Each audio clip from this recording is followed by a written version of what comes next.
What up, y'all? You know who it is, your boy JD Kiss, you know what I mean? Right now with Chris John. Shout out to Camden, New Jersey, all my niggas out there.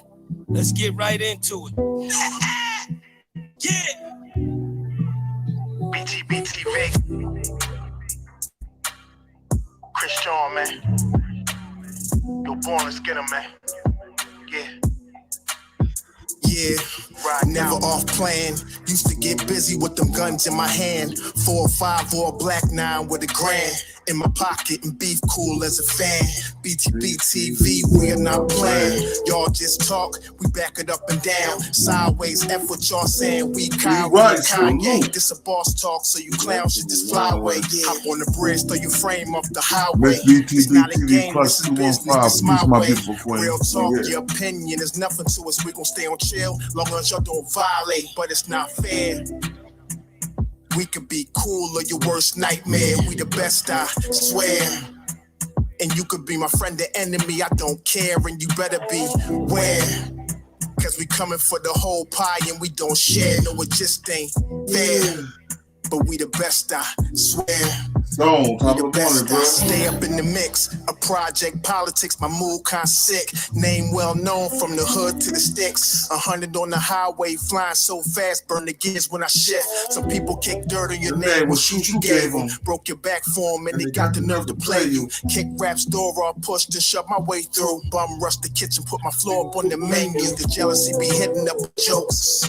That's why I stay serious like David Banner turned in the Hulk in pure form like the Pope. Haters get infrared beams with the scope, so run and get ghosts. We fight good, boxed in like Floyd on the ropes. I'm the great black hope. Man, we the team and they know it coast to coast and it just ain't fair. We could be cool or your worst nightmare. We the best, I swear. And you can be my friend or enemy, I don't care. And you better beware. My nigga Stone in the building. Coming for the whole pie and we don't share. No, it just ain't fair. We the best. If you with us, put your lighters in the air. No, it just ain't fair. BTBTV. We bully the bullies. We bully the bullies. Peace to the God. Peace to the God. Oh shit. Like man. That's that CMD. Chris John. You're born. Show them how we do this, man. BTBTV. We bully the bullies. No run, no retreat. Yeah. BTBTV. My dude Stone. Hey Stone, what's good, little bro? Chris Stone, you already know. Yo, John Gotti flow, rap Pablo. Escobar status, rap game Corleone. I can show you how you lay back and watch your pockets grow. Stay away from devious women, end up like Papa Smoke. Y'all wake up every day twitching like yo, I gotta post. I wake up every day mission. It's $1,000,000 notes, dominoes, bodies drop, rot stink like holocaust. Broadway, man, if you know, then you know. I came for everything they said I couldn't have. Got that and then some, and then some. My ones on overload, say y'all overdose. Your rappers in the tight squeeze and that clutch like Cobra rope. The okey doke, we don't go for that. All she wrote, another tale from the street. Death and horror flow. The projects like a ghost try and haunt your soul. Another tale from the street. Homicide the folks who want to play to them gun scream. Adios. Another tale from the street, Black Mafia. So Don Corleone mixed with Al Capone. Another tale from the street, like an opera show. These kids be acting to their life movie curtain closed. Nowadays your foes will plot you wearing Malcolm X hats, 666, the devil on the shoulder, won the death match. Reminiscing when more street ninjas was off the hook, chasing D's up off the block, torn and running, get the force, blood on pavement. He's 12 years old and he tough to play with. He don't go to playgrounds, that's his fiends who want their veins stick. We can't miss, we can hit the talk and put our hands behind our back, our eyes closed and half brainless. Don't play with us. Another tale from the street, death and horror flow. The projects like a ghost try and haunt your soul. Another tale from the street, homicide the foe. One to play till them guns scream adios. Another tale from the street, black mafio. So Don Corleone mixed with Al Capone. Another tale from the street like an opera show. These kids be acting till they like movie curtain close. Yeah, BTBTV. The movement. It's the movement, man. Yo, Born. Yo, Born, let's get him. You gonna get him, niggas. Let's get him. Kaz, we up in here, man. Yo, check this out, man. Yo, I did a show on Jai yesterday, right?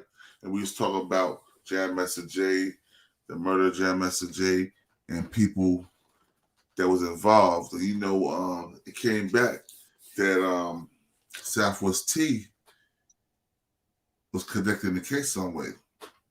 So I bailed when I talked about it. And we had a couple people in the audience saying that I was snitching on Southwest T when it's all over the internet already. And the feds already, the government already asked them to come testify. Yeah, you snitching. You wasn't with Southwest T. I was with Southwest T. I'm Yeah, doing you wasn't committing no crime with that man.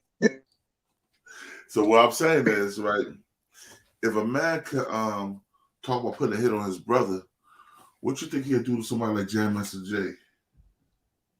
Somebody that's not related to him. He'd do worse if not the same. Worse is not the same, right? Yeah, worse if not the same, he'll do worse. So, and then we got to think about it too. This dude also is laying up sleeping with a federal informant. They call us what? Tonesha, what's her name? Tonesha Welch? Yeah. That's his woman, right? That's his woman. Yeah, you know it's deep. You sleeping with the enemy. What that makes you? The enemy, nigga. Facts. What we gonna do or a victim of the enemy. What makes you the enemy? Yeah. That's a fact. If it's already public knowledge, why are we using the verbiage snitching? First of all, it's a big difference between snitching and being a witness. Being a witness and being a rap. 3 different definitions for 3 different characters in the street, that is. So when you do a crime with somebody and you turn state's evidence on that person for a leniency or an exemption of a sentence, then you're a snitch, nigga. Because we did the crime together. We had an intention to get away together. But instead, you told the state, you became a state ward against me, as a witness against me. And you turn state's evidence. When you're a rat, nigga, that's when the state gets your ass and they implant you within a criminal organization or family or function. And then they use you to extract information to kill and get everybody. And when you're as a witness, you just get the information like we get it and you talk about it like we talking about it. So we just witness. Yo, we're about to listen to Desta Sosa Hussey. Now this is Big Meech's son's his oldest daughter's uncle. Peace, bro. Peace, y'all. Peace to the guys and the queen. Peace to everybody, man. Salute to the chat, to the mods, and everybody. Peace. Yeah, we about to get into this. I want you to hear Dexter Sosa Hussey talking about Southwest T, Boo Stink, Boo Boo, whatever you want to call her. Whatever I say, this is Dr. Stevens fair use. It's for educational purpose only. Word. Well, first off, before we start, I want to go ahead and say I greatly appreciate the time, in the interview. And, I know we got a lot to talk about. I definitely wanted to talk about the reason why we're doing this interview, because it's based around, the Black Mafia family blueprint to conspiracy. Can you let people know, like, what exactly that is? Salute, Chris. Salute, to conspiracy. It's a book it's an ebook that's basically we're going to explain to you roughly who we are, where we came up from, where it all started, and along the way we're going to be giving you different time frames and documents on the rise and fall, of the family. Now, let me ask you, because throughout this time, since the mid 2000s up until now, there have been a lot of DVDs and everything. Can you explain to people what like differentiates this particular project from everything else that's out? Well, if you notice, a lot of the DVDs that's out, like on YouTube and different things like that, the major ones, like Martial Loop, you have, like, especially Martial Loop, you have like a lot of the federal cooperation, the governmental cooperation. So the story that they're telling is the story that they tried to put out to be sure that they kill any real stories that come out, or dilute any story or anybody else's story that may come out. And since then, everything else had been based on or around that particular story. What's different with our story is, with the story that I'm telling you, on the story that I gotta take that back. It's not my story, but the documents that's gonna come out and the things that I'm gonna be saying are documented, but the people don't have access to. So what's gonna make ours different is it's not gonna be about where the smoke and mirrors, where they wanted you to be, they wanted you to believe, but it's going to be actually where it all started from, where the betrayal started, and how long it started, and who started the betrayal for real. That's BMF started right here, Rushtown Management. This is what we was before BMF came along and all that. This was it right here. This is where we came at. You welcome to the hood. You have arrived. I mean, everybody around here knows. See, the good thing about this is we can pull up, and the story in the city can give you a million stories.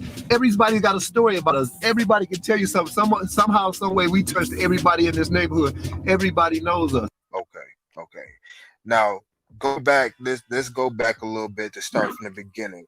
How would you explain your life, like growing up in your particular area of Detroit and E-Course as a child, just growing up prior to meeting Big Meech and Southwest T? Like, how would you explain your life and the environment at that time growing up in Detroit? Well, I grew up in a great home. My father provided for it. My mother was a house mom. The NBA is back, and with FanDuel, this season's looking better than ever. New customers get a no-sweat first bet. I had a lot of uncles that were in the street at the time. The crimes wasn't really drugs like that per se. They were like, like taking tractors and different things like that. It was pimping, stuff like that. I mean, I grew up around there. I seen all that, but I wasn't really interested into none of that. I grew up in the projects on 8th Street in E-Course, so it was a different time. The times were different. People wasn't getting shot and stuff like that. The worst you can get over there is like cut or stabbed with a knife. So times were different then. So I grew up around real old gangsters where like my grandfather was part of the Purple Gang with Al Capone, and them. They used to bootleg whiskey from over in Canada back over here, back into Detroit, and then ship it to Chicago. So, I was around the riots and stuff like that back in 69, 70, 68. When the riots started, I was a young boy, but I remember a lot of things going on, a lot of fires and a lot of stuff like that. I came up in the times were different, but I seen a lot, especially me living over in the projects, coming up in the projects at the time. Right. Now, speaking on the actual riots and everything, you say you remember you were young during that time. Fair use. How would you feel like the city before the riots and after the riots? How you feel like the city may have changed from your perspective, being alive during that time? Was it like racial segregation? Yeah, segregation. It's not segregated like it used to be. It was areas where you couldn't even come across the tracks. You couldn't come in certain areas. Whites couldn't come here, and what I'm saying, blacks, they basically went where we wanted to, but it was always some animosity. So everybody had their side, even though like the town I was from, E-Course, and even in River Rouge, they had Southwest Detroit was predominantly black. It was all black, but we had sections in the town that I grew up in that only the white folks stayed on that side, and we stayed over here. So you knew you wouldn't cross. There was an imaginary line that you wouldn't cross. Okay. Now, At some point in time, did you end up going off to college and school? Yes, I went off to college in '84. I went down to Lane College in Jackson, Tennessee. I went down there, and then I went over to Tennessee State. Yeah, I played Omega Psi Phi down there. Okay, so and was this around the same time that you ended up meeting Big and Meech? How did that happen? Did you come home on like a school break, or were you back home permanently? Can you describe describe to the people painting the picture of like how you end up meeting Big T and Meech? Well, I came home. When I came home in '85, I come home for the summer. I was going to I'm coming home to take me a summer job, and I was going to go right on back. And my mother told me that my sister had a boyfriend, somebody that she was seeing that that she liked, and she really liked him. And I was like, my sister's a bit of a tomboy, so I'm like, she likes somebody, I'm like, well, this guy must be pretty special, so I couldn't wait to meet him. So when I got home, I didn't meet Demetrius at that time. What I used to do was go up there to the arcade around the corner and just play video games and shoot pool. And it was like night. Yeah, man, this is the car wash we used to get down at right here. We used to come back here, make sales, man, barbecue right here across the back. Like I said, we got it. We got it on. He didn't have no problem with it. We just kept the peace up there. We made sure that there was no bullshit, no shootings or nothing like that up there. But we used to go right over in this corner. The hustle was, crack was in, but I wasn't to no drugs. I was in the criminal psychology at the time. I was studying criminal psychology in school. I was in my second year in Tennessee, and I was just home for the summer, thinking about where I'm going to be doing my my undergraduate studies at. At the time, there was a place called it was down off of Outer Drive. It was the Veterans Administration Hospital. So that's why I was going to be doing my undergrad studies were. That's why I was starting my undergrad studies. But I used to go up to the store, and a lot of my buddies was out there, and they was always asking me about Demetrius. And I was like, man, why y'all keep asking me about that? And they was like, man, tell them we trying to get straight. And I was like, man, I don't know what, I didn't know what the hell they was talking about. I didn't know what they were talking about until I was getting straight. So I asked them, they finally told me. And when I finally met Demetrius, I was like, yo, man, I already know what you're doing. You know what I'm saying? I don't appreciate you around here with that. I ain't with it, and don't have it around the house. So that's how I first met Demetrius. That was the first meeting with us. That's how we met. Well, and with that, what you said, morning, Black Widow. As being your sister's older brother, He's the Black Widow. Salute. How did he, Dino, accept your terms? God peace. Salute. PYUK BTTV. What you said to him about not having it around the house. Was he cool with it, or how did that play out? Oh yeah, well, Meech's a smooth guy, so he was like, oh man, you ain't got to worry about that. I wouldn't bring none of that around here. I ain't gonna put nothing, in your people in the house, man. I got a lot of I got respect for your mom and your dad, and I wouldn't do that, man. This, that, the other. I was like, yeah, okay, well, just don't do that. But time went on. I was home maybe about a couple weeks later. They went out to a Anita Baker's concert, and I was just being nosy, and I went into my sister's room and went into her drawers, and lo and behold, I found a sack of 50s. So I took it, and then I went around to the corner store with it, and just thinking about what the hell I'm gonna do with it, and I was pissed off, naturally, because I done told this dude not to bring this stuff around here. So guys coming in, they asking me about, man, is Demetrius here? And I'm like, man, I done told y'all about asking me about, I done got into a fight, about that before with some of them guys. So I just broke down and just said, well, since they wanted it, I had it in my pocket. I didn't know the trouble that I could really get into having it at the time, because I didn't know the severity of having crack cocaine at that time. So I just started selling it. I started selling 50, and then next thing you know, it was all gone. And then so when I got home, I'm sitting on the porch. When they got home, I'm sitting on the porch. After they left the concert, I'm sitting on the porch, and Meech see me, he's shaking his head like, oh, you know, it's getting ready to be some trouble. So she eased on into the house. They went up on the side of the house. My sister eased on into the house and went into the room and went looking for it. And it wasn't there. So she came back out and asked me, did I go in her room and take something? And I was like, take what? And she's like, well, whatever it is, I want it back. And I was like, no, tell him to come ask me for it. So he came around there like, you know, man, you know, hey, man, I don't want no trouble. You know what I'm saying? He said, man, just give me my stuff. I'm going to go about my business. Man, I said, man, what did I tell you, man? So, and he was like, man, you right, man. I'm gone, man. You ain't got to worry about me coming over here no more. So what I did was I told him I didn't have it. You know, I don't have it. So he's sitting there looking at me and I'm looking at him. And then he's like, man, come on, man, just let me go about my business. I said, man, I ain't got it. So we stood there looking at each other for about another 5 minutes. And then I just pulled out the money. And it's like, is this what you? I was like, I said, I don't have a product, but I got the money. So he started smiling and laughing. And he was like, man, you want a job? I was like, hell yeah. He's like, is it that easy? He's like, yeah. I was like, man. And ever since then, me and dude been rolling. Crazy. And during that, how would you say you were around that time? You said this was at 85? Yeah, I was 20. Okay, 20. And how old was Big Meech around this time? About 17. Okay. You know, my sister, yeah, 17.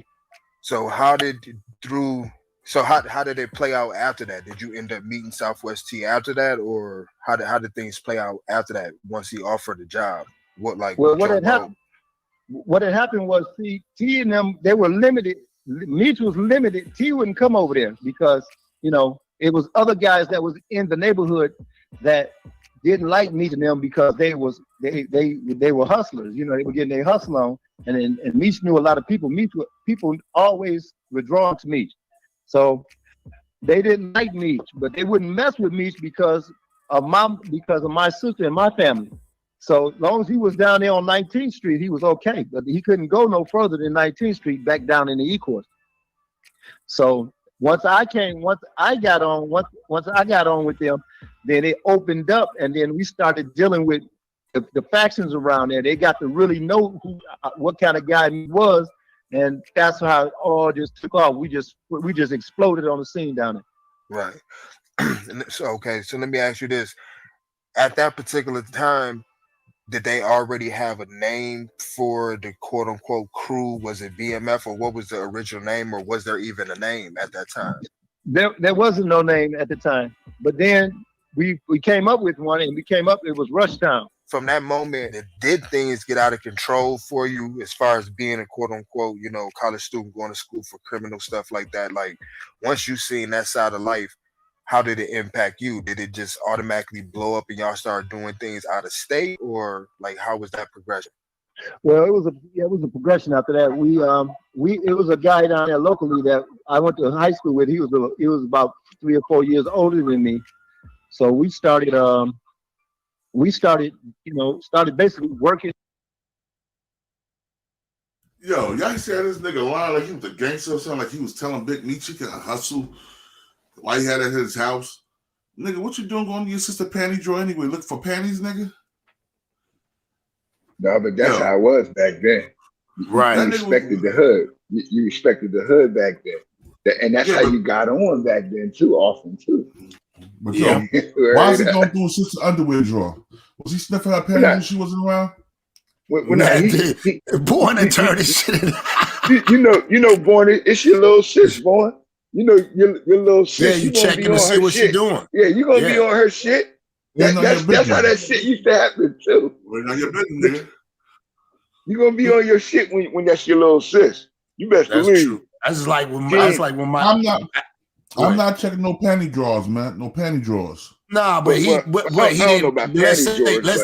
Let's say he went through the drawer though, Born. Like my daughter, I go through her shit because if I don't, ain't no telling what she might have in there. I'm just going to check. As his sister, he's like, you gotta remember back in those days. There's a difference. I was back in those days. I got a little sister. It's a difference between your sister and your daughter, bro. Oh, well, when you're the man of the house, though. But when you're the man of the house, that's like when back then we were the men of the house. That's what I was trying to say. Like we had a culture shift in the last 2 decades. But back then you was respected as the man of the house because in the street You was the protector of your sister. That's right. That's right. And you ain't hesitate to approach any nigga in the street, especially when he's 3 years younger than you. You know, like when you're 20, you go to college, and this nigga 17 and he in high school, you automatically gonna be telling him, look, nigga, I don't want none of that shit around here. And you're gonna establish it until you know what you know. So it's very feasible that he telling the truth, because that was the culture then. I'm laughing because I know how shit was back then, and that's how niggas used to get on. Sometimes you used to, you know, rob the wrong person, and then that person puts you on. Sometimes you used to do the right shit with the right person and get put on by getting the right connect. But it often came through a family member, like me and you was talking about earlier, with our experience, how we got our joint. Right. Well, think about this too. How you think when they look at the whole Money Mitch thing? Money Mitch's own uncle did that. Like you said, they'll find all ways back in those days to get your ass, and it usually was a family member. I had family members that got me in the game, but then you can't say nothing. I had my homeboy, he got hit for a whole thing of dog food. Man, he told me, he called me crying. He said, man, I wish they had stole my money instead of my food, because I gotta get the money. Yeah, and the niggas was doing that. That's out in VA. They did that all the time in VA. But it's very, you know, feasible, because back then you was family. We were more respectful with each other, man. We had like we didn't do it in a way that people doing it now. Everybody seen what you was doing, but you tried to hide what you was doing in the public. Right. Everybody seen it. Everybody knew you were selling drugs, but you still try to act like you wasn't selling drugs. Yeah. You feel me? Because you thought in your brain, you thought that you was hiding what you was doing from everybody else. I sit back now and laugh. Well, I used to have a pocket full of my mom. Said, I remember I'll never forget, I'm gonna give y'all a story. One time, my old man, I think I was 17, right? I'm trapping now. I'm trapping. He tell me get a job. No. Let me go back. I was trapping him, but I really was getting it about 19. So at 19, but I wasn't staying at the crib. I had my own spot, cars, all that shit, right? So my old man said, you need to get a job. Now, he still got me because I'm not working, right? So I get the job. I work at a movie store, probably like, I don't know, 2 months out of the whole year. So he calls me one day, and he said, I'm doing the taxes, bro. I said, okay. He said, I got your W-2. I said, okay. He said, my nigga, you ain't worked but for a month, for the whole year. How you paying your bills? I'm like, what are you talking about? I do got a job. I ain't knowing no better. Nigga, I'm around that bitch, blowing money, going on trips, everything. That I knowing, because, you know, I'm young. I ain't thinking about paying no taxes and independent. That nigga called me out. That nigga said, hey, man, I don't know what the fuck you doing out there, bro. I said, man, I got females that help me. He said, yeah, that nigga, that shit sound good, nigga. You a fucking liar, nigga. You ain't work, nigga, every day, nigga. I see you with something brand new on. You indifferent. Nigga, I was getting rental cars for the whole year. Everything. I'm thinking, he asked me, you ain't got to go to work today? Now, the whole time, this nigga knew the shit. You ain't got to go to work today? Nah, I ain't got to go today, man. They told me shit. I'm just down to part-time. He said, how the fuck you get a part-time when you ain't got a full-time job? Why you thinking the dumbest lies? Yeah, for real. We should think of the dumbest lies to explain money, bro. Come on, that's why I'm cracking up, bro, because I'm like, that's some funny, real shit. We should think that what people don't realize today is that money was tangible then. Money is electronic now. So they can't understand how abundant money was when crack and coke really hit the street between 1980 and 1995, bro. It was like money rained from the heavens. Like it's hard to understand now because the money is different. You feel me? And me and the guard was discussing that earlier. Like money today. You know. Each one in the building. Each one in the building. Salute. Salute. Peace to the God. You know, when I was in the world, bro, you know, me and my 4 partners, we used to get packages 5 for $60. You feel me? And that difference of price then versus now is crazy. And back then, when the first brick I bought was for $8,500. That was damn, that's love. Damn, that's love. That was the activity of the market back then. We talking about you ain't had to buy but one, just one off 85. Golly, boy, that's beautiful. Me and my brother, we at 14 and 15, we would split a brick. So yeah, but I'm saying, just you know how usually they say, man, you can get it for 85 if you buy more than one. You know what I'm saying? Right. You saying just off the one, they showed you the love. That was the activity of Connect then. You feel me, in the street. So shout out to your Connect, man. So what now, like me and Bourne was discussing, because Bourne was dealing with certain things in his era. Like now it's totally a different world. So this brother had a cultural activity that we all relate to, because we know we tried to hide what we was doing, even though everybody seen. It was like the stuff we was getting, bro. We was buying BMWs and Maximas and Jettas and getting them kitted out and rimmed up before we even put them on the street. Cause like the money was just coming, and you got the money in your hand. And that's the problem. We about to this chick Tonesha Welch. We want to the informant. Yeah, we want to finish with her. Let this nigga that's another thing we didn't have though. Yeah. See, we didn't have that back then. I don't know how they doing that now. Working for him. Yeah. You know, we started working with him. He would start stacking us up. We'd get like $7,800 worth of, or $8,000 worth of 50, which was like half a ball. And then we'd turn around and have to bring something back like $5,500. We keep $2,000, something like that. You know what I'm saying? Right. So that's how we work that. Each one of us. Okay. Now, you know, this may be kind of bouncing around a little bit, but I do want to ask an overall question, you know, not just at the beginning, just in general, for the people that know what BMF is, like now how they look at it, or during the height, or whatever the case may be. Ultimately, what was your initial, like, what would you consider like your role for BMF, like while it was actually working like a well-oiled machine? What was my role, you know, as far as what you talking about when it was present, like with Black Mafia family? Yes, with BMF, like what would you consider your role? Like what were you actually, you know, what was you doing during, you know, while everything was functioning? I was logistics. I was in charge of logistics. That means that I moved everything, the money and the Mr. X. That's what I did. I moved product and the money around, everything. That's shout out to the Connect. Okay. So at some point in time, you did end up getting locked up. Like how long did you get locked up for? Got 60 months, but before I got 60 months, I was in and out of jail.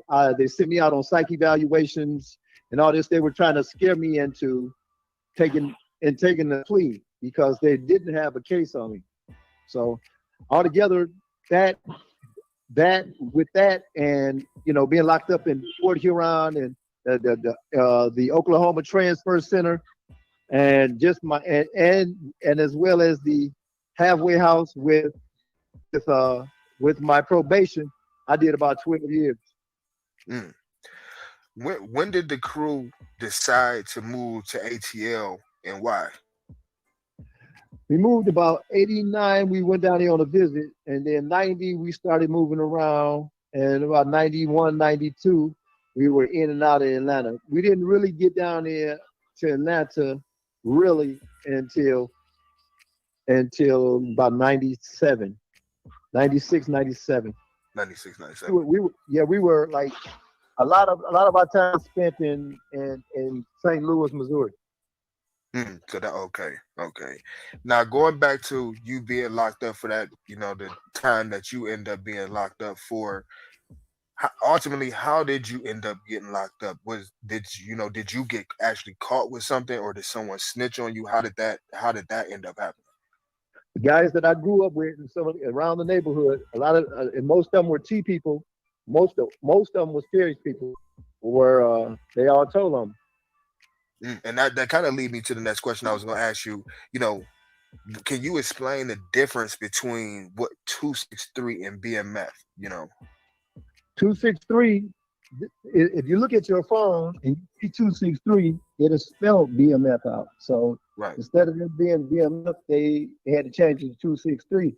The story behind that was one day out in California, Terry and his crew was out at Suge Knight's studio, and they were out hollering BMF. We had already knew Suge Knight, and Suge Knight knew us. So Suge Knight called in and was like, "Yo," called Meech and was like, "Yo, man, I got this guy over here, man. Oh, he keeps saying he BMF, man, over here high side." And he's like, "Man, you know, he's like, man, he's like, man, what you want us to do with these dudes?" And then Meech was like, "Well, you know, describe the guy to me, man. The big guy." He said, "Yeah, big one-eyed dude, man, with a bunch of jewelry on." He said, "Man, that's my brother, man." He said, "Man, put him on the phone." So he put, Suge put Meech on the phone, and put T on the phone, and Meech told him, "Look, man, y'all can't be using that name no more. So y'all gonna have to do something else, man. You know what I'm saying?" And bam. So that's when they came 263. That's that was it, because they had fell out in Gardena. Right. It fell out in Gardena one night. And that was basically that was going to be my next question. What caused the split? Between So what ended up happening with that? It was a commercial back in the day that Mary J. Blige did a Coca-Cola commercial. She was in a Bentley Azure, a silver Bentley Azure.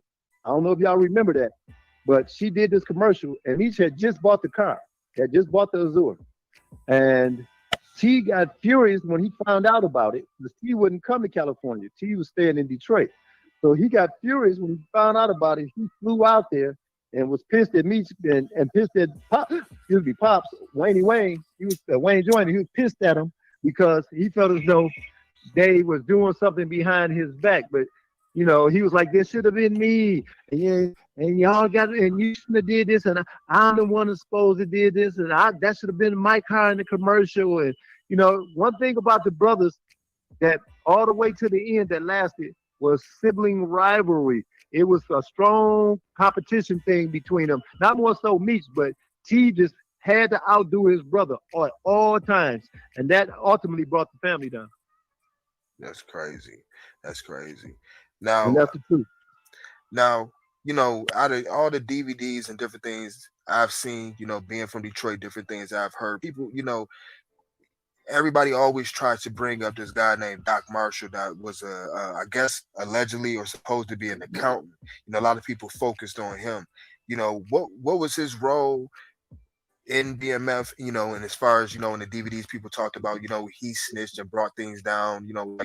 What happened with Doc Marshall? Like, how did y'all meet him? How did he get into it? What was his role? How did he end up snitching? And can you explain that from your perspective from the inside?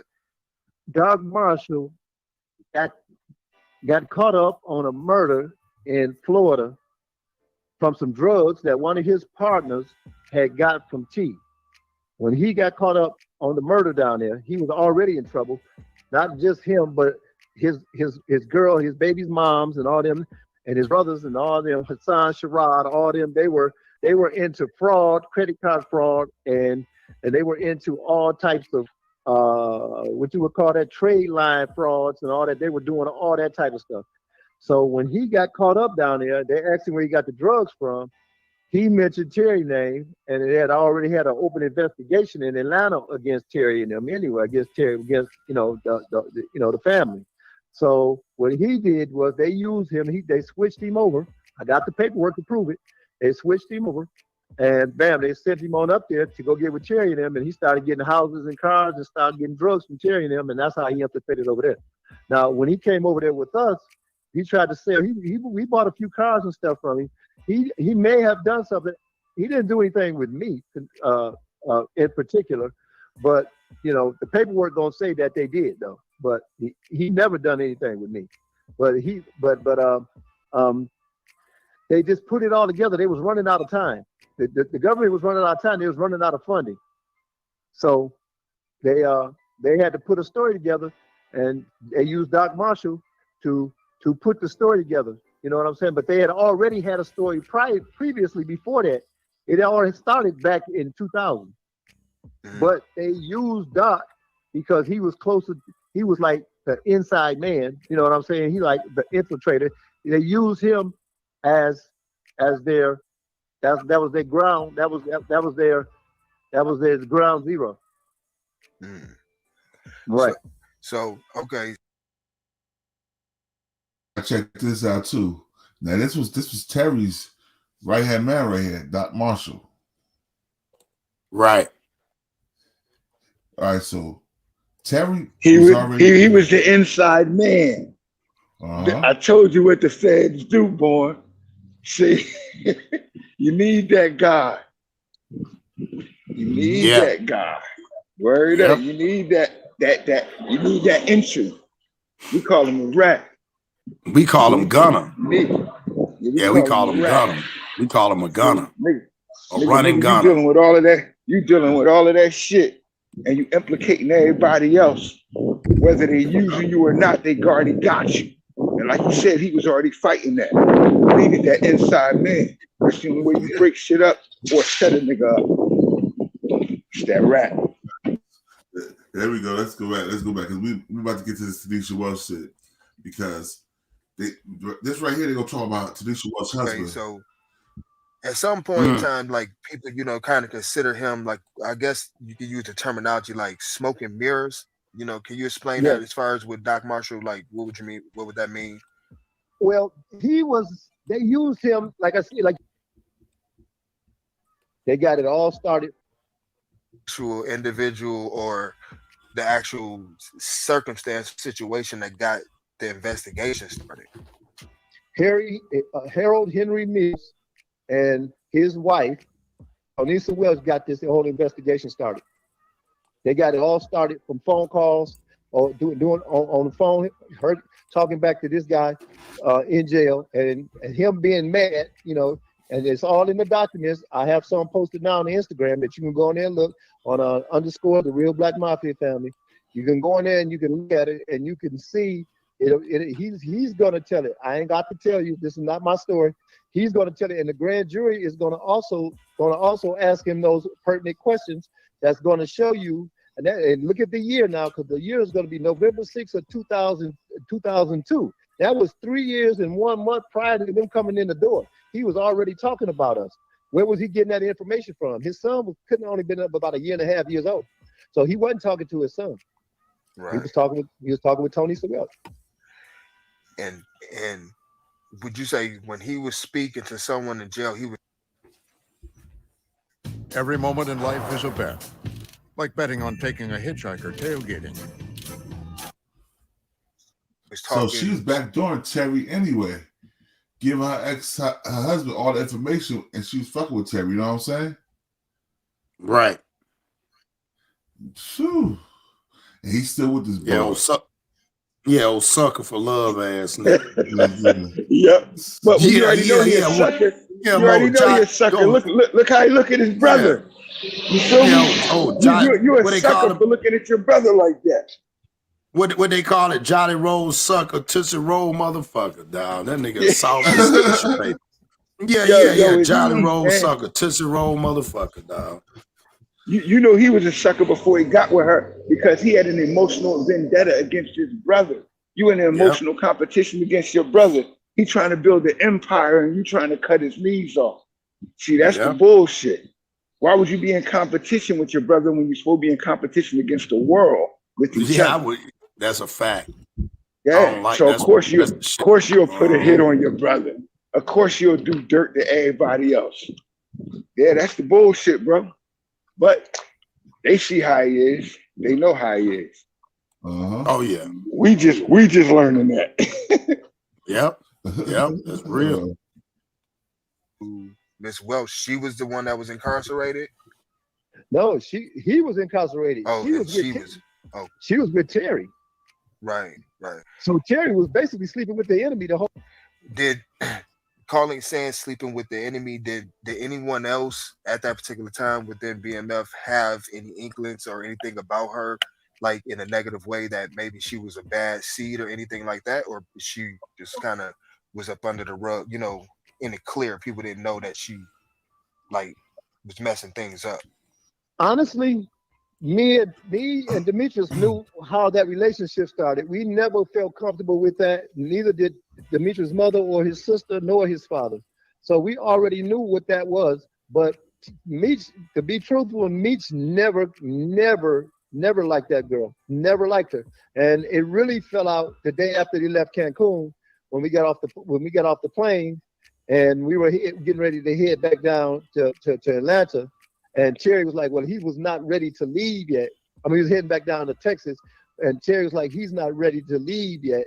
You know, he wants to walk Tony to Texas. He wants to walk Tony to the airport the next day. And he's like, man, she a grown ass woman. She was standing right there. He said, man, she can walk herself there, man. You just left. You've been with her all weekend. He said, man, we got to get back down there. And Cherry went out and blurted out, like, man, you just try to get back down there with them bitches and spend, back down there with them broads and spend all your money on them broads. And Meech's girl was standing right there, which is a no-no. So that really tore a lot of other stuff up. So, yeah, so you look at I blew a bag. You know what I'm saying? You look and you see her testimony. Everything she said in her testimony was basically false, because the dates and everything, because if you go in there and you look at the IG page, the Instagram page, it's all right there. Harold is telling you everything. Her husband is telling you this, not me. Don't take Salsa word for it. It's her. Right. It's him. He's telling you. Now on one of these, one of the paperworks that I was looking at, there's a big list of names. I'm trying to find it right here.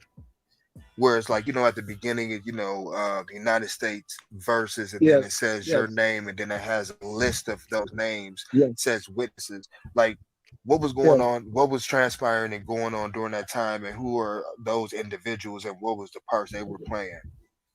They were people that got caught up. It's called a catch and release. They had caught these people, and then they throw them back out there. They'll hold them for 3-4 minutes, question them, take pictures of everything, log everything, and just make sure they got a full account of what they had basically stopped the seizure, and then they take and throw them back out there. So those people were already compromised, and they were turned, and they were working for the government, and the people that got caught never told their employers or the family that they got caught. So that was it. So it was like the catch and release program. It's like field and streams. Right. Right. You catch it, you snap it, you see how long it is, and you throw it back. They're looking for the big fish. So you don't take the little fish, you just, you throw it back and hope to catch the big one. And that's what they done. And those people that was on that list, it was like 39 of them. But all of them was all the names that were on that list were also government agents too. So those were people that they were testifying against. Those are the people that got caught and released, they testified to these people also in front of a grand jury, which I have all that paperwork also, all those documents too. Okay. Now, something very important that I wanted to ask you. When you got arrested and went to court, you ended up representing yourself. You didn't use an attorney at all? No. They tried to give me one, but I didn't. I use them as standby counsel only. I don't need them to present me, because they don't know my case firsthand. Right. So what could you say to defend me? And I'm kind of familiar with the law anyway, so there's nothing you can say. And furthermore, you didn't have a case on me anyway. You don't have a case. You only have some people that was compromised. Got an L7 piece, God. So I kind of gave them. And then the judge, the prosecutor, she wasn't speaking, but the judge was, which constitutes a conflict of interest, because he's practicing law across the bench. So, right. And you were locked up when you were representing yourself. You were locked up for what at that particular moment? Well, I was free at the time when I was representing myself, but me and the judge do it, and I said something to him, and that's what really put the clamps on me. So they locked me up, and they floated me around for about a year. I was on Common Air. I was at the Oklahoma transfer station. They sent me up to Seattle, Washington at the C-Tech up in Seattle, Washington for a psych evaluation for 8 months. They was just, and then they sent me over to Port Huron down there, where in the lockup down in Port Huron, where Meech was locked up at, at Port Huron. They sent me down there for like 6 months, so I had to tell them to just prosecute me, bring me back in. So the only way they was going to let me come back in was with an attorney. So once I got the attorney and I got in there, I made him stand by counsel again, and they had to give me all the paperwork. And that's ultimately how you end up getting all the paperwork and surveillance videos and everything else. Exactly, because I had it. He told her, the judge, Aben Cohn, told the prosecutor, Don Isom, AUSA, to give me all the paperwork, everything. So she gave it to me, but she didn't give it to me in the order as, she didn't give it to me in the discovery in the order that would have been afforded to a real attorney. Right. So I had to go in and find all this, and along the way, I'm seeing other things. What would you consider like the most shocking thing that you ended up running across during that time once you got the paperwork and surveillance videos? The most shocking part of it was when I seen in the seizure documents where Tonesha Welch was named in the RICO as under Title 21, subsection 848, under the continuous criminal enterprise. She was named with Demetrius and Terry, Flenory, and Tonesha Welch, each individually charged under Title 21. For the people that's listening to this that may not understand what Title 21 is, can you break that down like in layman terms so people can understand, and also explain exactly who Tonesha Welch is? Title 21, USC Title 21, subsection 848 is continuous criminal enterprise. That means that you are named in running a continuous criminal enterprise as kingpins. That means you are the bosses. That means you are the top. It means that you are the first three, or however many that's named in there, under that particular offense, that you all are looking at no less than 25 years automatically. So with T and Meech, they were considered the kingpins, and they was considering her a queen pin, basically. Exactly. She's named individually, and that's in the paperwork on IG page. It's right there. I put it, but people I don't know why people don't see that. Right. Now I seen maybe 3 weeks ago she ended up leaving a comment up under your Instagram page. And once again, what's your Instagram page name again? It's _ the Real Black Mafia Family. Okay. I seen her end up leaving a comment, and she said, and this is what she put, so quote unquote, y'all need to quit this nonsense. Side who was who. When I met them in 88, they didn't have money. Crack in the corner don't count as a kingpin. You might not like T, but let's keep it 100. If it wasn't for him, when no one have money out there. You could talk about separation in 2003. Y'all need to stop disrespecting. You don't have to like him, but you don't have to downplay the man. I seen it. I know how the money came. What was that comment about, and what is she talking about? Well, what she's saying basically is it's a slight to me, because she know that's my page. But she was trying to say that y'all listening to what drivers say in a few docs, which is documents. Mm-hmm. So what she's trying to do is slight me on a slide, and then she's like calling me a driver, which I was. But as things grow, you just like you on a street corner, you sling crack. Eventually, you don't just move straight into the weight. You move from the small to the big. That's what most hustlers have done.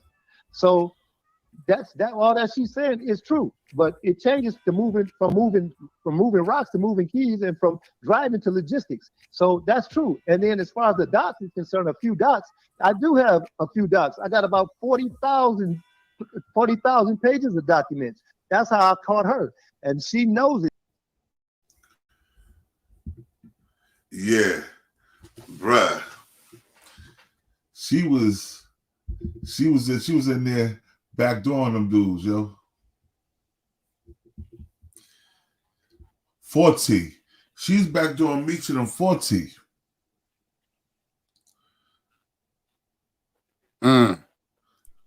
Bro, you know it's deep. You know it's deep, bro. That's all the history that we done lived in this game. And when I say we, us that are older, especially us that are 45 to 55 or plus, like just listening to that, bro, show how it's an explanation. Like it's like a throwback. It's like hearing what happened back then. That's just how it was. They would arrest people, man, and they would let you go. Like if nigga get locked up or you get seen get locked up, and you home in 48 hours without no explanation of bail from the whole clique. Yeah, we know something wrong, bro. Either they use you for information and you don't know it, or they use you for information and you do.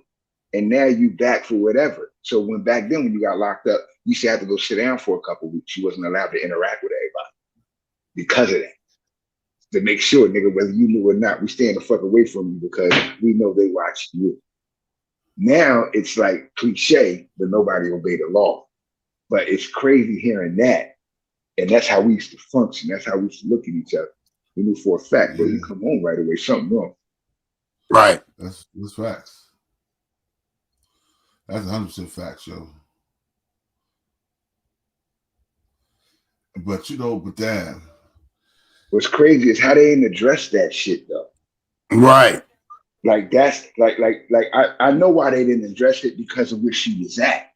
She was T girl. See, when you on that and she come in, I see it. She was telling niggas, nah, y'all ain't doing it right. This what you need to do, blah, blah, blah.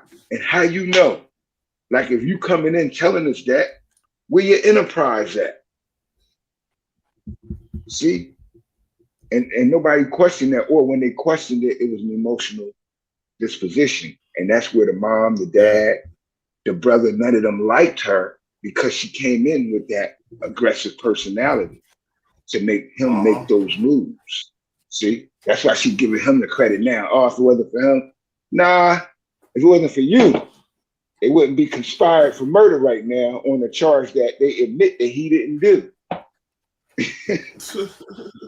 See, right now they admit that Big Meech charge is conspiracy thereof under racketeering, not going out actually committing. They like he ordered the murders.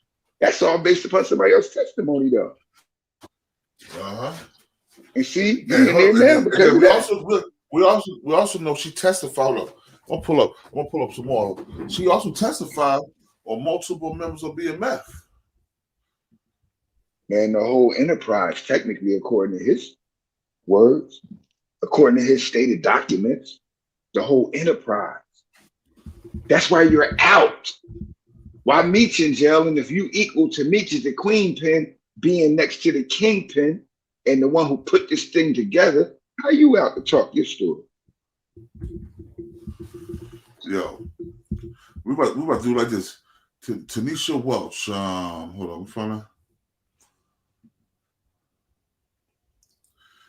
Tonesha Welch, a foreman. BMF Queenpin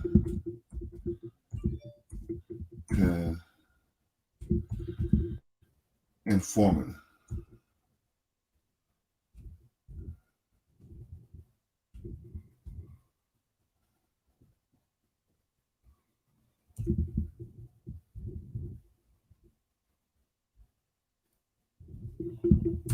Let's see. Tonesha Welch, okay.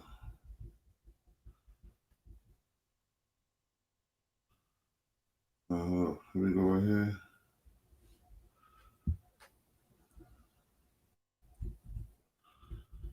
Let's see.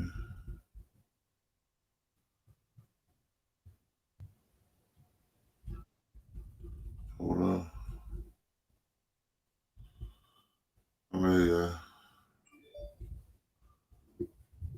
Let me go back out.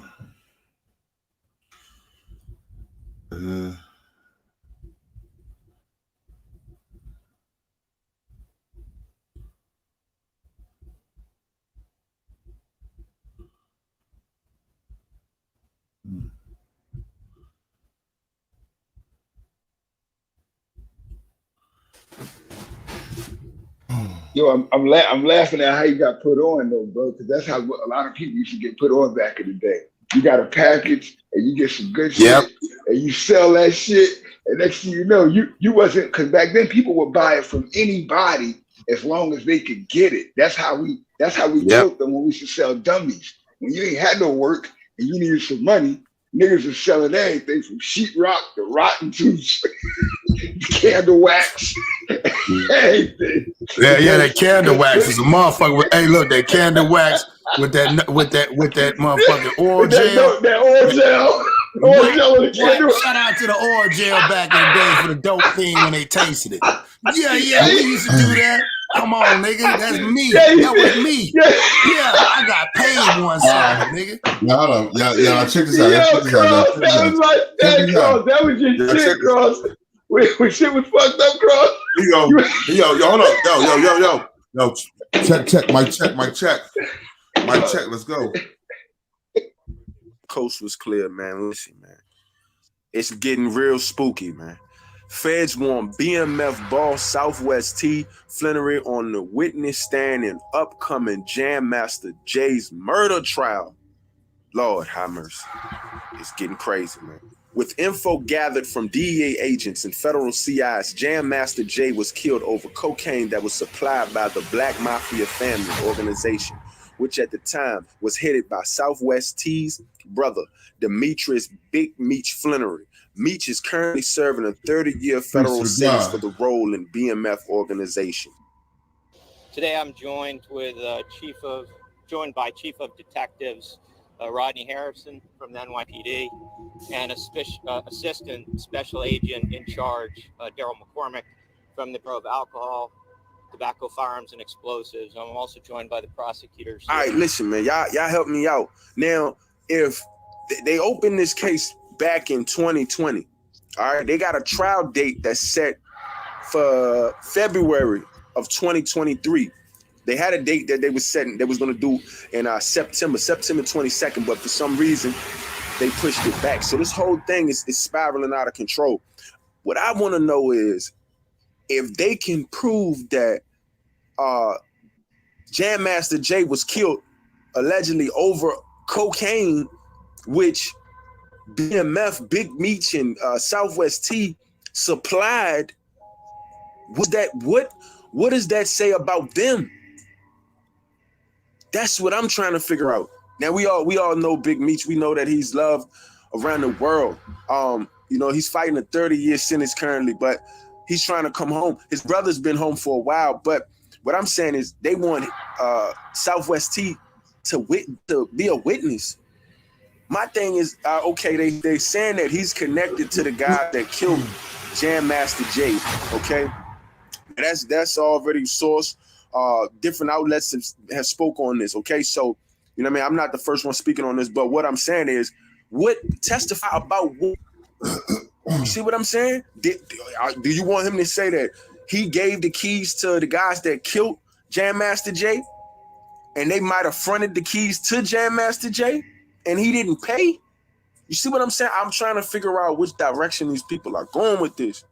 You know what I'm saying? Now, these the guys that's been locked up for the murder, for the actual murder of Jam Master Jay.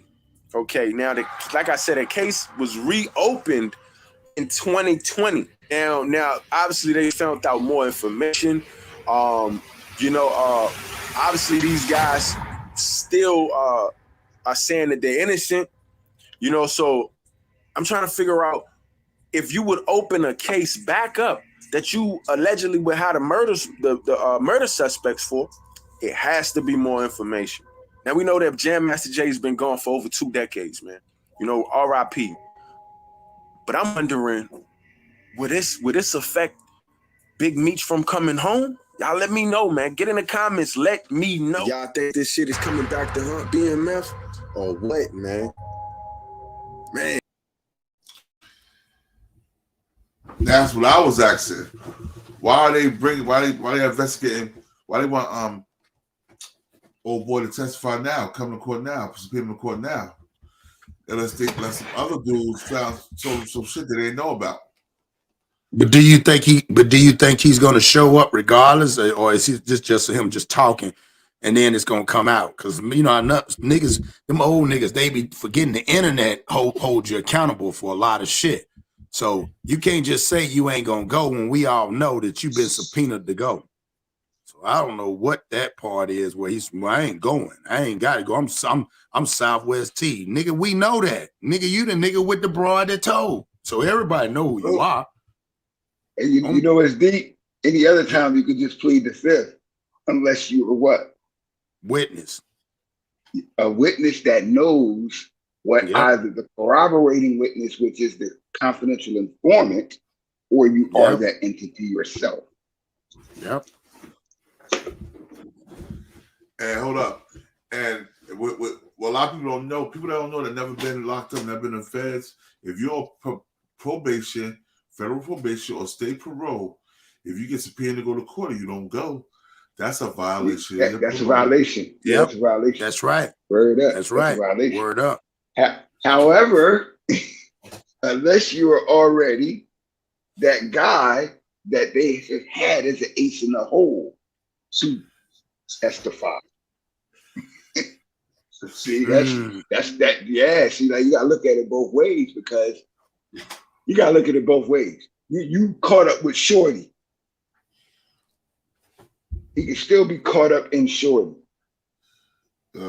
See, he's still Shorty. Word up, bro. He turned his back on the family and everybody for her. Yeah, believe that. That's so the evidence show. Right. Yeah, you was like, man, look, I don't care about that, mom, dad, bro. This what we doing over here with her. Facts. And now she talking crazy. See? Hold up. Well, I'm gonna show you how crazy she's talking. Check this out. Yeah,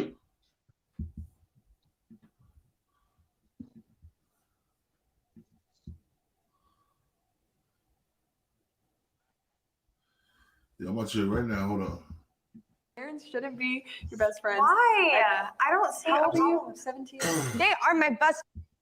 And fame as key part of the drug dealing Black mafia family, but her son's involvement in the business helped turn her life around. So if you missed it, Trap Queens aired on BET Plus last week, and it featured Tony.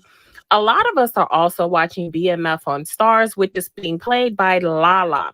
So I thought overall that Trap Queens was excellent. It was really nice to break down the story of Tony, and it gives more details about some things that we can expect to see from her on the Star series of BMF. We have to keep in mind that BMF on Stars is a television show, so you know they do change some things. But what I liked about American Gangster, this is Tony's story. So it's her story, her life, coming from her mouth, you know. So my overall impressions that she was just a cool, loyal chick. She was about her money. She loved the finer things in life. She did have to deal with a lot of unfortunate, speaking her truth and in a middle class, and her brothers. She was very junior, and this was in 1980. So now Tony is back in Detroit to making about $40K a month. How? Fugitive extradition. What did he do? Homicide. Get him on board. Let's have a good flight. His cars.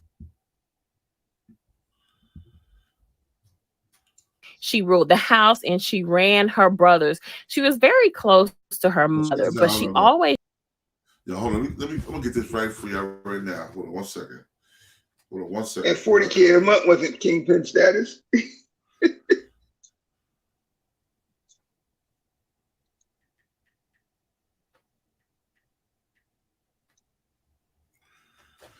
I'm about to let you hear this. Hold on.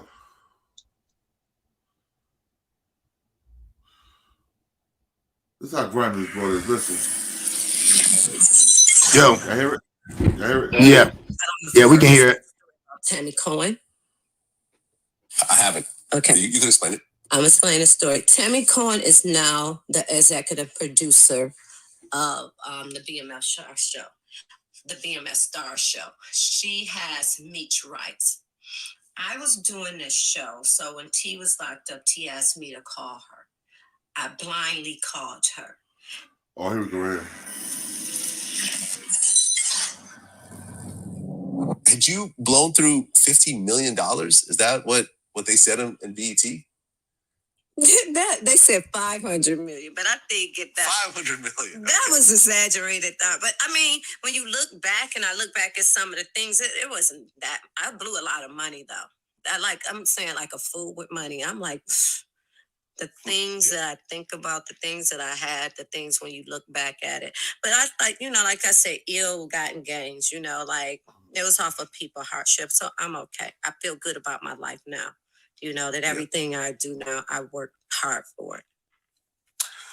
Well, and then in 2020, Southwest T gets out of prison early, due to COVID. And I guess he met up with you and basically apologized for everything that he did, and ultimately you forgave him. Mm-hmm. How did it feel when you first saw him, because at that point you hadn't seen him for how many years?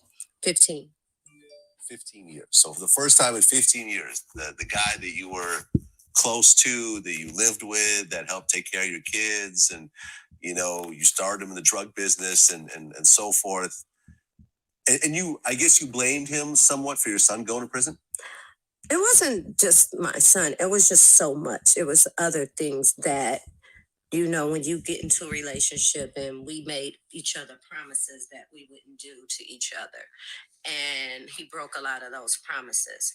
So it wasn't just really my son. It was just a lot of different things that could have happened that shouldn't have happened. That, I just thought that my life would have been set up differently. We always had plans. Well, if something happened, when I came into his life, I felt like I made sure your kids was good. I told him, it was no insecurities that I had at all. I wanted his family to have what I had. That's why I started helping him. Like he wanted to help his mother. He wanted to, okay, I'm helping. Hold on. Yo, I'll probably get to the right point, yo. Right part, fuck that.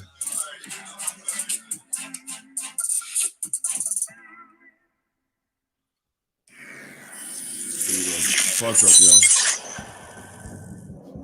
Well, I mean, from what I understand from things I read and people I talked to, there was somewhat of a competition between the two of them, and they'd get into these big arguments. The arguments would escalate. That's sibling rivalry, though. Who don't do that? And my boys do it. I mean, it was crazier because it was so much money involved and so much, the power. Once you start growing and you get more powerful, you butt more. Your heads butt more, but. That was all the time. And it's something I was used to. But at that time, now, look, we're too big for this right now. So it made me more nervous than anybody else because I know the loss. The loss we were going to feel that loss more than anybody else. Right. Well, from what I understand, also, T had a problem with how flashy Meech was. T was more low key. Meech was the billboards, the world is BMF, the cover of the magazines, the videos, the massive parties with pictures and photos and everything else like that, the starting of the rap label. And T always felt like this is going to end up getting us busted. And there was like a friction between the two of them, between the way they operate. Is that accurate? Yeah, because, when I met T was very quiet. Very introverted. Yep. He didn't drink. He didn't smoke. He didn't do any of that, And so he didn't like all that flashy stuff. Not just because of that. Even when I met him, he didn't like all that flashy stuff. He just wasn't into it. And he liked to be more, he was just like a homebody. Like, I just want to make this money and go home. Take care of you, take care of my kids, take care of your kids, and this is what we're going to do. He didn't like all that. He liked to see his money stack. He liked looking at it, you know. He liked putting it on himself, spending on him and spending on the people he loved. You know, he didn't like all that. Damn. Club and throwing all the money away and stuff like that. He thought that was crazy, you know, and he would. That meant spending it on her. So I mean, they're two different people, you know. Yeah. And you know what? You know what too? Pause that. You know what else too? She's taking all the credit for how big they became. You might give them to connect, but after they got to connect, you was in the background. But she's not even saying that. She's contradicting the testimony based upon what they both said. She said that if at one point, how do they not have money or not really making money? But at the same time, he's stacking his money and spending it on those that he loved. Being a different person, he got a different circle, and you are his circle. So you came along, they already had what they had and doing what they were doing. You may have gotten them a connect to another source. But remember, they already had a plug. They was already functioning independent prior. So it's just a contradiction of the testimony versus both of them. But she also contradicts herself. Going above and beyond for our members. We're about to dissect this little hoe. Members are the mission. You were injured in an accident. Yeah, I called her a little hoe. Should you take it, even if their offer seems like...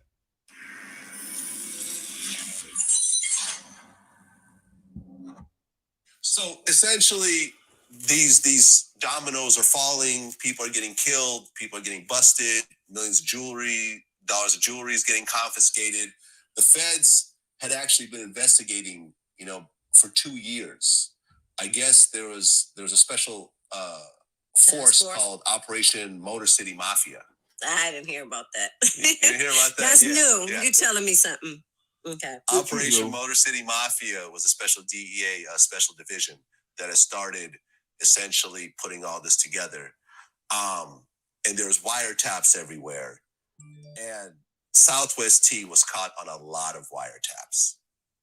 I remember there was an interview that Cavario did with Big Meech from prison. And the one thing that Meech said was that Terry was just in love with the phone. I listened to those wiretaps too, but I mean, okay. But if you are an investigator, you can say what you want to say that certain things meant, like one time we were talking about something and it totally didn't mean what they said it meant, so I didn't hear anything that he, maybe I missed that part. Maybe I didn't hear it in the tape, so maybe I don't know, because that's not my job to know that part, what they're picking and saying. But I didn't see, it was one conversation where he was saying about his brother being, out of control. And everybody makes a big deal out of that. But I don't think he didn't do it to, to put us and nobody else in harm. She talked about what he said he was out of control and might have to kill his ass. That's what she's talking about. Why she don't say the whole thing? Talking about his brother being out of control. We know what he's telling that. But that's all hate though, boy. And you look at it at the end of the day, he's saving money. He don't like him. Why all this hating from a nigga brother, dog? Yeah. I think in that BMF movie, he was mad because he got his goddamn eye shot out. That's probably why he's still mad at Meech, man. Like in that series, he lost his eyeball and shit. Yeah. I think the nigga was just mad. Like, he kind of overweight. He trying to compensate with the bread. His brother flashy. You know what I'm saying? He want to be like his brother. And I don't know, man, because he wasn't built for Meech. We got to remember, if you look at, even in that TV show, Meech was the one to get in the game. Big T with Southwest T, he just was smart. Huh? He just followed behind Meech. That's it. He wasn't no street nigga. He was the nigga that was smart enough to go talk to people. But then, and if you notice, like one of the biggest things that came out was, I said again, was when T was getting all them bricks, he was taking them bricks and cutting them and remaking bricks and then giving it to his brother. Till his brother found out, like, yo, why you cutting my shit and giving it to him? Because he was taxing him.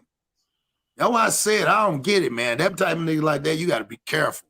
I don't give a fuck family or not, because when it comes to the game, bro, I don't got no love for nobody. But that's not family. Understand the game. That's not family. Family is what family does. You feel me? And when you ain't doing this family, nigga, you ain't family at all. You just related to me. You're my sibling. You're not my brother. Facts. And niggas move like that every day. Hey, yo, here go Big Meech right here. This is Big Meech with a phone interview. Hey, before you do that, God, Miss BTV said that candle wax and sheetrock had them big mad. Yeah. That's a fact, Queen. Salute the Queen know about that sheetrock. Boy, we had hoes all through the house. Boy, we had hoes all through my house. Man, look, we used to go to abandoned houses and get it because the sheetrock be worn. You get that little beige sheetrock. Yeah, you got to get the beige joint. Yeah, you got to get the beige joint.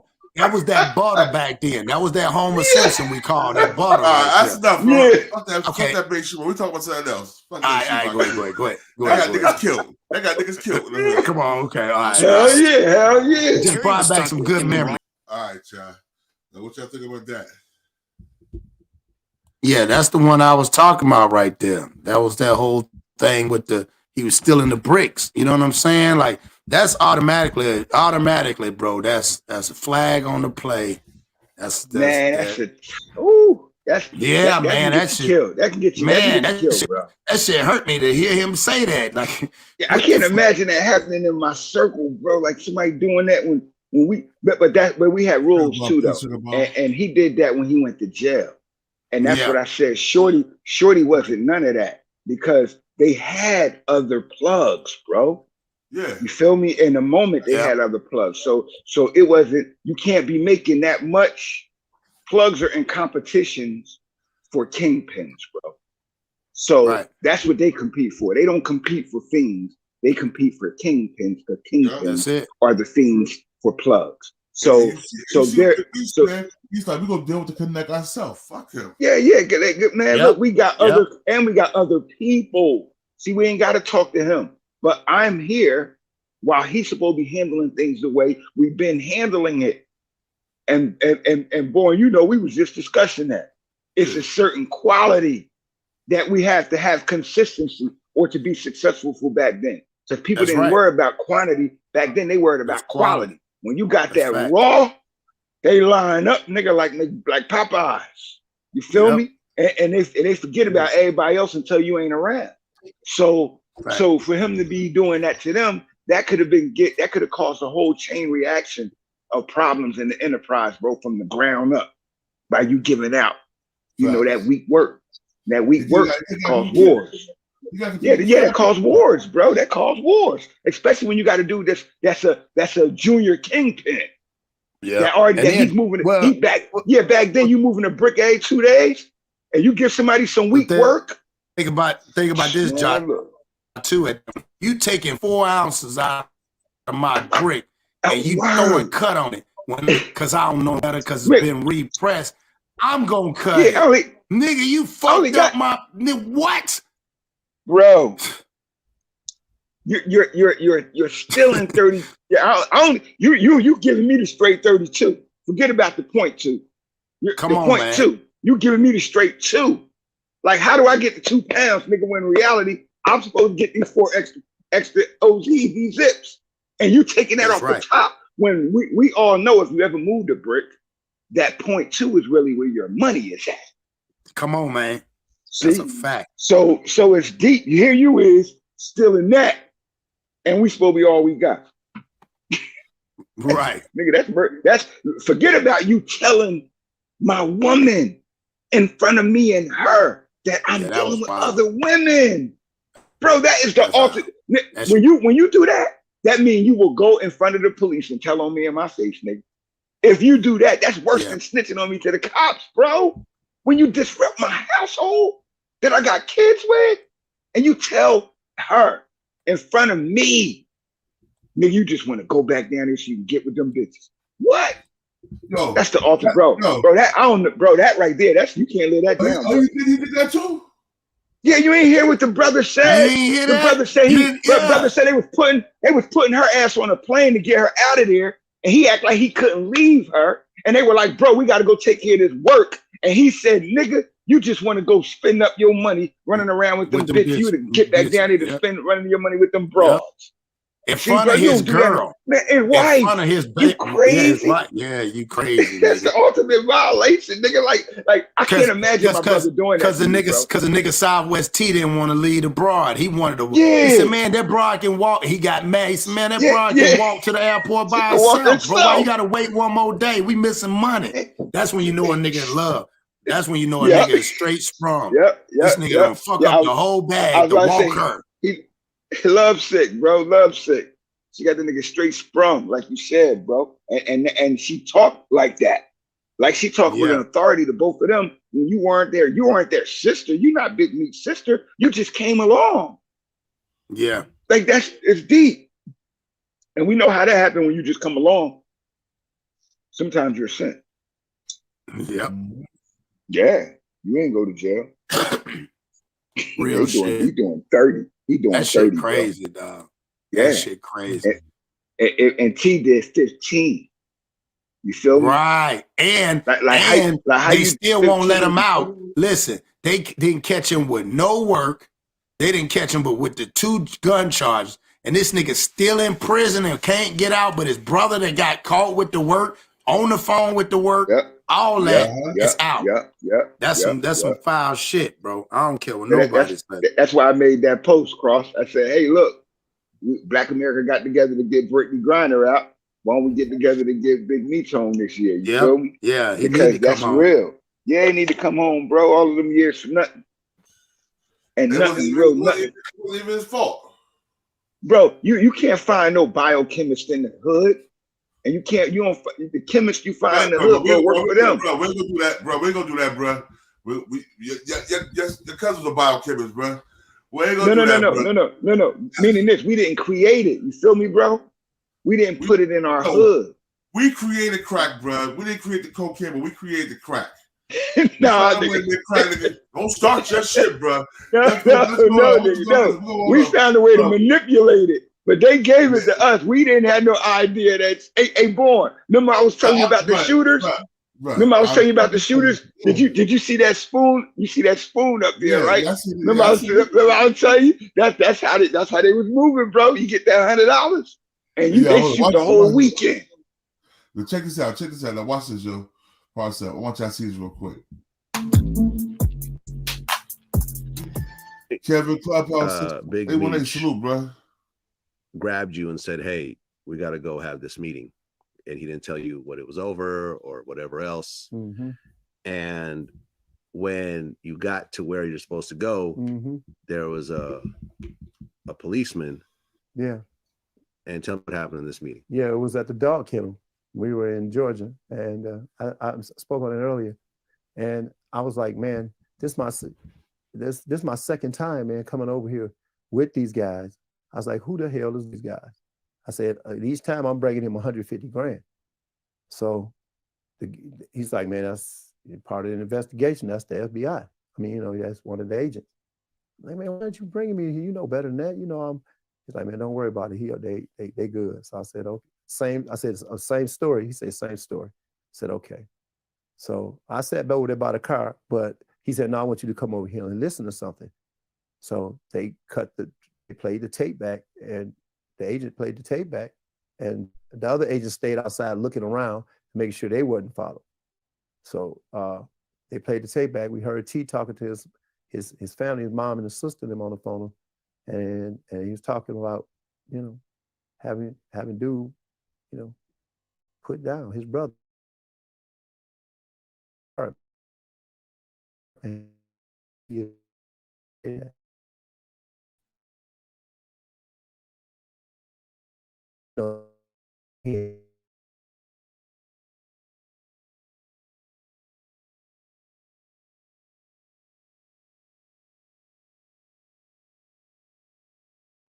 And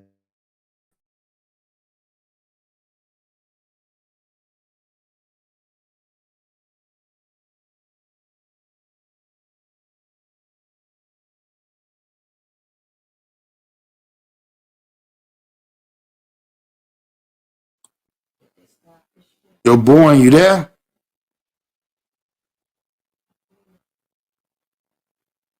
Yo, Ja. Yeah, I hear you, God. Okay. I don't know. Born shit froze. It froze up and like phased out, right? I thought it was just you just took mute on or something. Yeah, I don't know. I don't see well, he's still on, ain't he? We still on? Yeah, I believe so. Yep. Yeah, but back to what you were saying. Back to what you were saying, and what So with the activity of how they parlayed that, he was just going into how Shorty wasn't supposed to be, wasn't really a fixture in that. She was really an invader. So we got to think about who actually sent her, because like he said, he going to spots where he see the feds sitting there. See, now if the feds is after Big Meech, that means Big Meech didn't have the feds in the circle. Somebody else did. Right. And I don't know no gangsters that don't have no real niggas that don't either have a politician or a police officer or officers in their circle and on their payroll, either through family relationship or through intentional hire. You got a connection to them somehow, some way. And if you're not in control of them, they controlling you. Facts. So within your circle, nigga, you got to question who got them in the circle and why they there. Facts. It's deep, bro. But we make the same mistake. I can't stand us, man. We got all the answers to the test and we keep failing it. Right. Salute, Slug. I see you in the building, Slugger. Salute, Slug. I see you in the building. This. Salute, Slug. Salute, Marquis. As he was on a call, and he was sitting there talking about how he actually wanted big. I see we got Salute Kevin's Clubhouse. I see you in the building too. Killed, whatever, because he was too flashy and he was causing major attention towards the BMF and their operation. Now, I just found out about this. Now, I knew about all the snitching allegations that he has against him, but coming close to having your own brother, like somebody you was in partnership with, Big Meech, killed, that's something new I just found out in this Vlad interview with Dexter Sosa Hussey. I'm gonna leave a link to the full segment in the description box below so y'all can just check it out for yourself and make your own opinions, whatever. But let's get straight into it. Now, that's why I said in my previous video about Alpo, the street code does not exist. I think Unique Mac Audio, he kept like saying it does exist. And like I said, let me be clear, it do exist, right? But it's not followed. And everyone has their own perception of it. So people tend to bend and break the code depending on who it applies to. And what I mean by that is some people may say, right, that Southwest T was joking or he wasn't serious, but nah. You don't even play like that, and it shouldn't even be a thought. But it was, and it was a thought enough for him to repeat it to someone. And that means he gave it some type of consideration, no matter what you say. I don't care what nobody said. So like I was saying, to some people, they'll sit there and they'll say that they agree and understand why he would actually pay someone to kill his own brother because he was being too flashy. But now look how life works, right? Because they actually ended up going down and the whole operation crumbled due to Southwest T and his tap phone conversation. That's what initially got them jammed up for real.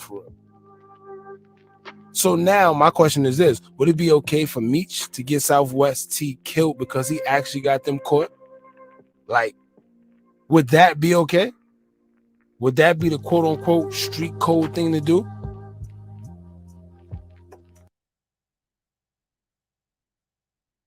And what makes it so bad, right? Yeah. Meech loved the shit out of Southwest. He still loves his little brother, yo. He wouldn't let that happen to that man. Nah, man. That's why I said it's really sad and unfortunate because there's some other inner shit, almost like, nigga, if I had because you know, they said T was super smart. And he probably thinking, nigga, if I had just went my path, I would have done this. Almost like he blamed his brother for where he at now. You feel me? Like it just seemed, this shit just seemed very odd, bro. Like you want to have your brother killed You hating on him in front of his old lady. Maybe he wanted his old lady too. I don't know what this nigga wanted.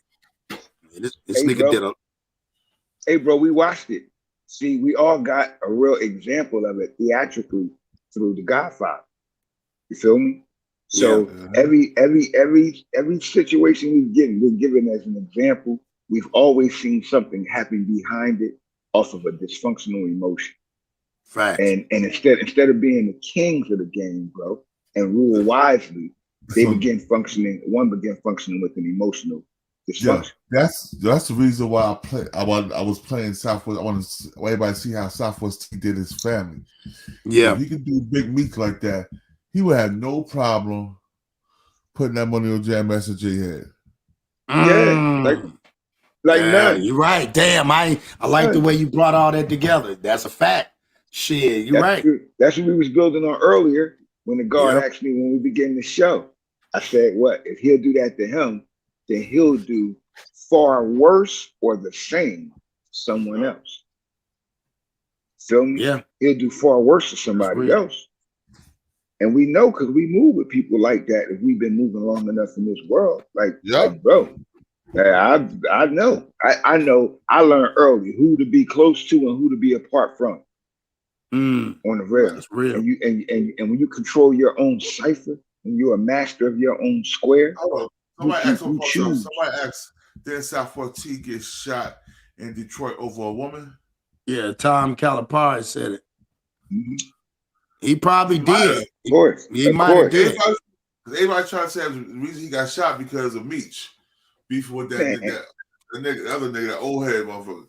Oh yeah, the old nigga. I remember. Yeah. The animal. What was his name? I forgot. But guess what? The one that was putting him on. Guess what? Guess what? We all know. Both times I got hit, I never blamed another man. Nah. Because it's a part of what? You out there squeezing them triggers, nigga. You best be able to be willing to take them shits too when them ball heads come back at you. Fact. So I can't blame the next man for that. No man, bro. In the Beast Simon. That's what was Late in the Beast. Yeah. Bro. But that's them emotions though, man. You keep messing around with them emotions, bro. Hey God, I'm about to go. I'm gonna step off here. When y'all get done building, I'm about to get ready to jump on mine. I pushed it back to 10:15. So salute to everybody, man. Y'all hit that like, hit that Cash App, man. His Cash App is $KONJBTBTV. It's in the chat. Black Widow got it. Man, y'all hit that Cash App. Support my man. We got some great shit coming up in 2023, and he's trying to reach his goal. So y'all quit bullshitting and hit my man Cash App, man. And if y'all get a chance, y'all come check me out after y'all leave my man's show. Salute to the kings. Salute the kings and queens that's in the chat, man. Much love and respect. Peace, my brother King. See you in a moment. Already. Yeah, hold up. Now what's this nigga Late in the Beast sign? Hold on.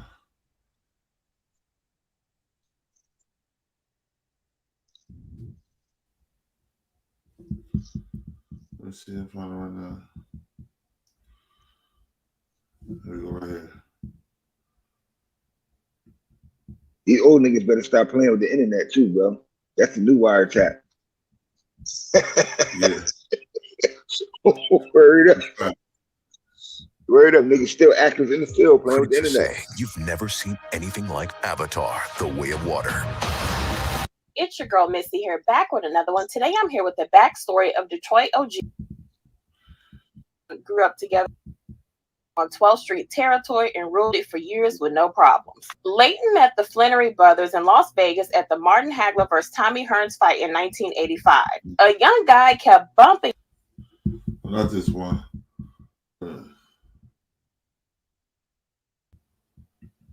That's dope. I remember those days, bro, going to fights and shit. Yeah. Like that. I don't blame him for leaving Detroit because I wasn't little fella. I guess he owes me for getting him. Yeah. But as I was saying, bro, we see everybody was trying to say Late to Be Simon had something to do with Southwest T. I get shot up because of Big Meech beefing with him, you know what I'm saying? But like I said, I can see. Yeah, right. Respect the shooter.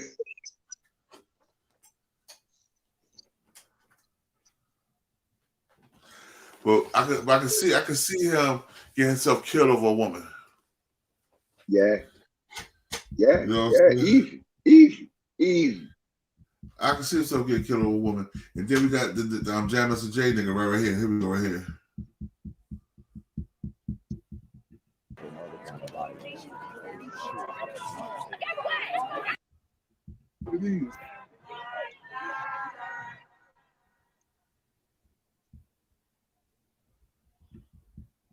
Hospital. This as he was trying to make a delivery this morning. Police say it happened just before 5:30 this morning in the 600 block of East 87th Place. A man driving in the area stopped to make a delivery. Investigators say 3 people then came up, jumped into his car, and tried to take off. Wow.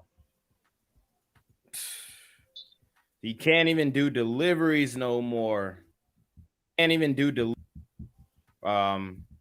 especially if you're making a delivery in Chicago Hospital, where he is in serious condition. Police say the suspects jumped. Washington is charged with. Here we go right here. And we have new information on the murder case of Jam Master Jay. Prosecutors in Brooklyn said today Jam Master Jay's accused killers will not face a death penalty if they're convicted. Instead, the suspects could receive up to life in prison. 36-year-old Carl Jordan is accused of fatally shooting the Run DMC DJ at his recording studio in Queens over a drug deal gone bad. Ronald Washington is charged with conspiring with Jordan to carry out the hit, although he didn't pull the trigger himself. All right, guys. So I wanted to do this story because there are some important details, and I know this kind of old. These guys have been caught, but there's some important details that are coming out that are reflective of what's happening now. Yo, what I'm gonna say is, bruh, that sound like a hit from somebody that love that they trust you. You know what I'm saying? Yeah, somebody you know. Yeah. You know, they knew it was somebody you know from the investigation of how it happened. That person got into the studio, free will. They didn't break in. So yeah, true. It's crazy though, because if he is connected to it, it's not unfathomable that he would do it. So yeah, it's not unfathomable because he was planning to do it to his own brother. Yeah. Like when you verbally on our damn phone talking about doing something wrong to your brother, bro. You're physical. Like you're real physical, bro. Like, come on. You ain't got no remorse in your heart with it. Like you just come on, bro. I can't think like that. However, I know they double down on it. They double down on it, said if I'll do it, I'll pay somebody to do it. Damn. Come on, bro. Like, how could you put that in your brain? Like, how could that be a thought? Like my brother would really have to be trying to take my life from my children's life for me to try to harm them in that way. And I mean at the last moment. Can't look at my physicals. But then I'm not that. I'm not that. A lot of niggas like that. They about nothing but themselves. We live in a selfish world now, though. Nobody gives a fuck about nothing but themselves. That's a fact. But yo, bro, I'm about to end this real quick, bro. You already know, dog. Now. Everybody, know we going to Cross Your Heart. Plug the Plug podcast. Yes, Plug podcast. You already know. Peace to the gods and nerves of the universe. What up, y'all? You know who it is. Your boy JD Kiss, you know what I mean? Right now with Chris John. Shout out to Camden, New Jersey, all my niggas out there. Let's get right into it. Get it! BTBTV. Chris John, man.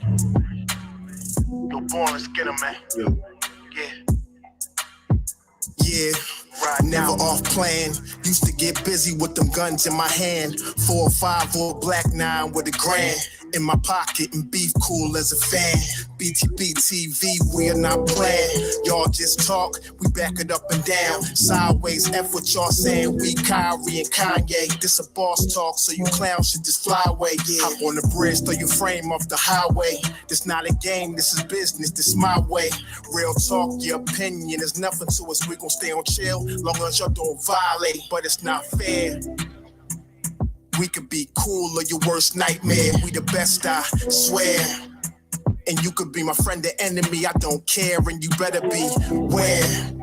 Cause we coming for the whole pie and we don't share. No, it just ain't fair. But we the best, I swear. We the best, I stay up in the mix. A project politics, my mood kinda sick. Name well known from the hood to the sticks. 100 on the highway, flying so fast, burn the gears when I shift. Some people kick dirt on your name, what shoes you gave them. Broke your back for them and they got the nerve to play you. Kick raps door off, pushed and shoved my way through. Bum rush the kitchen, put my floor up on the menu. The jealousy be hitting up in jokes. That's why I stay serious like David Banner turned in the Hulk in pure form like the Pope. Haters get infrared beams with the scope, so run and get ghosts. We fight good, boxed in like Floyd on the roast. I'm the great black hope. Man, we the team and they know it coast to coast and it just ain't fair. We could be cool or your worst nightmare. We the best, I swear. And you could be my friend or enemy, I don't care. And you better beware. Cause we coming for the whole pie and we don't share. No, it just ain't fair. We the best, if you with us, put your lighters in the air. No, it just ain't fair. BTBTV. Just ain't fair, man.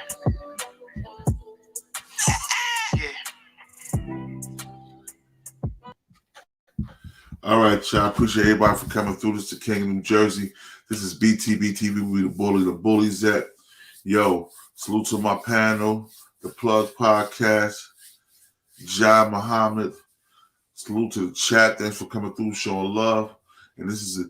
We ain't no Bloods or no Crips. We doing our own thing. BTB has started his own gang. Like, nigga, what? Well, I'm out.